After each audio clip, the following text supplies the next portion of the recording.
Loki et la sorcière Kergoline.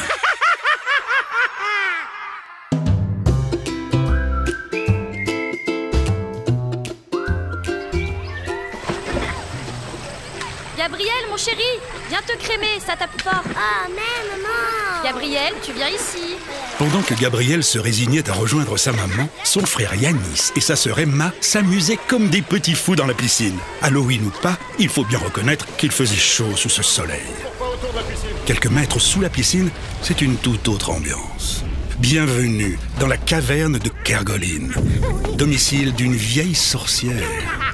Dans cette pénombre, il fait humide et froid, sauf autour de la marmite à potions mortelles. Un prout de dinosaure. Encore faut-il pouvoir supporter la puanteur. Kergoline vit là, seule, et ne sort que très rarement à la nuit tombée. Il y a fort longtemps, Kergoline s'appelait Caroline. Elle était venue passer une semaine au club Lookea pour s'amuser, comme tous les enfants. Mais tout de suite, elle se fit remarquer par son sale caractère. Elle volait des affaires, donnait des coups de pied et crachait sur ses camarades. En réalité, quel que soit le jeu, elle voulait toujours gagner, et cela à n'importe quel prix. Un jour, lors d'une partie de cache-cache, cette obsession l'emmena trop loin. Pendant que les autres comptaient, elle allait et venait, sans trouver d'endroit satisfaisant pour se cacher. Il y avait bien un petit buisson là, mais trop facile à trouver. Là-bas, un trou. On dirait un terrier. Vite. 8, 9, 60. Attention, on arrive. Caroline s'y jeta. Mais ce n'était pas un terrier. C'était un gouffre immense. Une cheminée de plusieurs dizaines de mètres menant à une caverne. Impossible de remonter toute seule. Comme Caroline était méchante, personne ne s'inquiéta de ne plus la voir au club. Alors, Caroline. elle se transforma en sorcière Kergoline.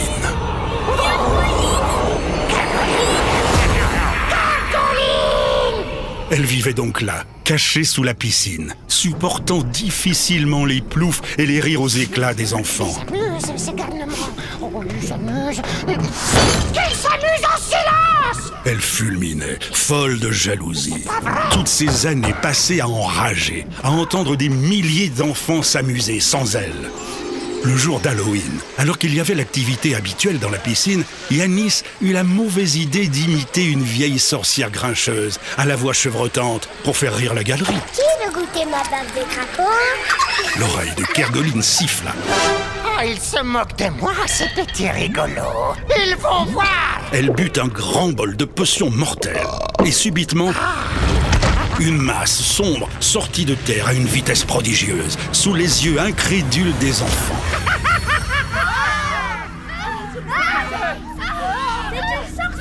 Un effroi terrible se répandit entre eux, pétrifiés par cette vision d'horreur. Une sorcière, une vraie, perchée 10 mètres au-dessus de la piscine, les regardait avec un œil plus noir que la nuit noire. Alors comme ça, on se moque de Kergoline. Sans qu'ils aient eu le temps de comprendre, elle fonça sur la piscine, lui jeta un sort qui la vida Ok, stop. et revint là où elle se tenait, en une poignée de secondes.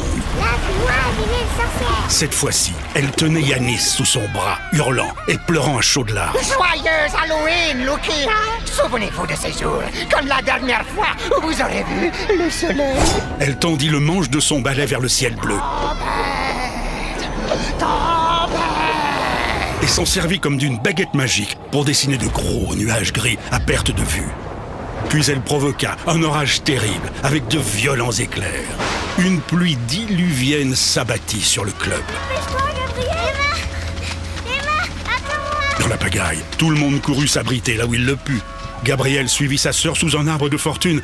Ils étaient dévastés. Comment pouvaient-ils sauver leur petit frère? Ne restez pas là, les enfants. On ne se cache pas sous un arbre quand il y a de l'orage. C'était Loki, le singe rouge, rondouillard et poilu, qui veille à ce que tout le monde s'amuse chez Lookea. Qu'est-ce que c'est que tout ce remue-ménage? Loki, c'est une vilaine sorcière. Elle a emmené notre petit frère Yanis. Une sorcière? Oh, c'est Kergoline. Tu la connais? Ah ça oui. Je ne la connais que trop. Elle n'aime que la compagnie des rats et des araignées velues. Quand elle n'est pas contente, elle crache même des vipères. Oh, pauvre Yanis. N'en faites pas, les enfants. Je sais comment il faut faire. Pour commencer, il faut savoir que si Kergoline s'est un jour transformée en sorcière, elle a aussi le pouvoir de redevenir une petite fille. Mais comment? Eh bien, pour cela, il faut impérativement qu'un enfant descende dans sa caverne et lui propose de faire un jeu. Un jeu? Mais quel jeu? Loup, touche, touche. Loup touche-touche avec une vilaine sorcière? Oui, mais il suffit que tu la touches une fois pour qu'elle redevienne une petite fille. J'irai. Hors de question qu'elle fasse du mal à mon petit frère. Oh, bravo, Emma. Tu es bien courageuse. Ah, mais ce n'est pas tout. Kergoline adore les chansons. Pour qu'elle accepte de jouer, il serait bien de lui poser la question en chantant. Après avoir mis une pince à linge sur son nez pour ne pas sentir la puanteur de la caverne, la grande sœur prit son courage à deux mains et descendit tout doucement dans la cheminée. Une fois en bas, elle se pressa immédiatement derrière la marmite pour se cacher. Mais Kergoline l'entendit. Qui ose venir dans ma caverne? Tu n'en sortiras pas vivant. Et c'est là qu'Emma prit sa plus jolie voix pour chanter sur l'air de Au clair de la lune. Bonjour Kergoline, je m'appelle Emma. Je suis plus maline et plus forte que toi. Kergoline entra dans le jeu en continuant. Petite prétentieuse, je vais te montrer qui est la plus joueuse et qui va gagner.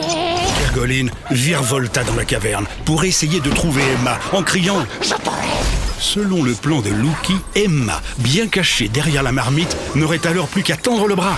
Et c'est ce qui se passa.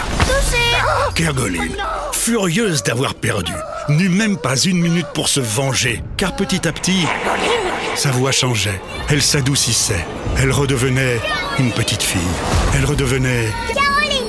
Alors le ciel se calma et s'illumina à nouveau. Yanis, mon petit frère adoré! Emma, ma grande sœur! Emma récupéra son petit frère, qui lui n'avait rien eu, à part la peur de sa vie.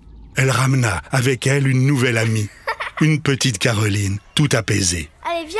Sans plus attendre, Louki emmena tout ce beau monde et ils partirent ouvrir la Louki Disco devant tout le club en joie, inaugurant ainsi joyeusement la grande soirée d'Halloween. Ah, qu'est-ce qu'on est bien! Bienvenue à toutes et à tous! Oh oui, quelle ambiance pour la Louki Disco! Louki Disco! Louki Disco!